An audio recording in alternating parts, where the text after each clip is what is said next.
Classroom for Heroes is part Japanese comedy, part cunt-curbing harem anime about a magical academy where the main hero is overpowered and every girl with an interesting look wants to be his best friend at best and bone him senseless at worst, while the hero acts and behaves like he's an asexual that has never casually interacted with a human being in his life. The main difference this show has from other animes like this is that the previous description of the hero is at least 80% true. Blade is a great hero that has finally defeated the demon lord and the world lives happily ever after in a now typical, clearly post-apocalyptic world where all humans devolved from a technologically powerful society into medieval fantasy. After officially declared KIA, he now goes to a magical hero academy in order to finally understand what a civilian life is all about. Basically, this is a show about military veterans' rehabilitation into society masked under an average Japanese comedy. If you look at this from this angle, then I'd say it's a fairly serious anime that covers some interesting topics, but then you see a scene where this head dean person that promised to make bath towels illegal just an episode ago locks his entire class in a jungle and they go feral and you remember, oh, that's right. This anime is a Japanese comedy. I'm supposed to be entertained by it. And, well, if you riff of it, it's funny. I had fun laughing at the show and its stupidity, but I'm not entirely sure that's the reaction the people who made it exactly wanted. Other than that, it is as generic as you can get with this sort of modern fantasy aesthetic, so meh.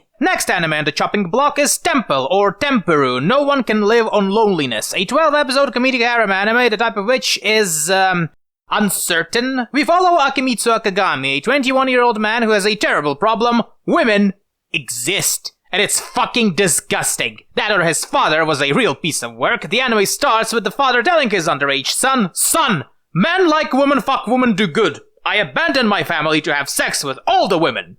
Goodbye, son." And as you can probably guess, in a society as collectivist as Japanese, that's basically a death sentence for a young person, so he vows to live a celibate lifestyle, becoming a public servant and have a boring, stable job. Goes about as well as you'd expect the second he sees a woman he finds to be attractive, and after getting fired from his job and getting horrible grades at his uni, he decides that there's only one solution to the woman problem: becoming a monk. But even that doesn't go well, because the man-only Buddhist temple his uncle recommended turned out to be a woman-only Buddhist temple. His crush lives there, and also his father took a loan of 20 million yen from them and ran away. I'm starting to think that Uncle did that on purpose. And so now poor Akimitsu has to repay his debt using his body and labor while surrounded by a gaggle of women of all possible tastes. Shenanigans ensue. So yes, the plot of this anime is one of those universal plots that can go either into comedy or porn. Man is surrounded by women, gets their approval one by using his natural manly charm and competency. All the women have a lot of attitude towards him that may or may not be relatable to the audience. Main hero has to navigate through that attitude of theirs, either using his wits or his dick. And that is the crux of the comedy of the show. Well, that and all the weird and embarrassing situations, about 80% of which would never happen if the 21-year-old man in the room knew how to masturbate.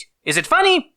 I am honestly not sure. It's one of those, well, I laughed at the joke, but how much of it was genuine laughter and how much of it was me wanting to go and shoot up a supermarket out of embarrassment. Neither am I sure if it's a good comedy or not. I guess it has a bit of novelty by combining Buddhist elements with eroticism, but other than that, Well, basically, like with Classroom of Heroes, I had fun laughing at the show. You know, if you really think about it, why is laughing at someone considered to be a bad thing? Even if it's done maliciously, so long as they don't escalate, why bother caring about what other insignificant beings think of you and your antics? It only makes their grasp on you stronger. I guess that's also part of the show's message in some weird and convoluted way.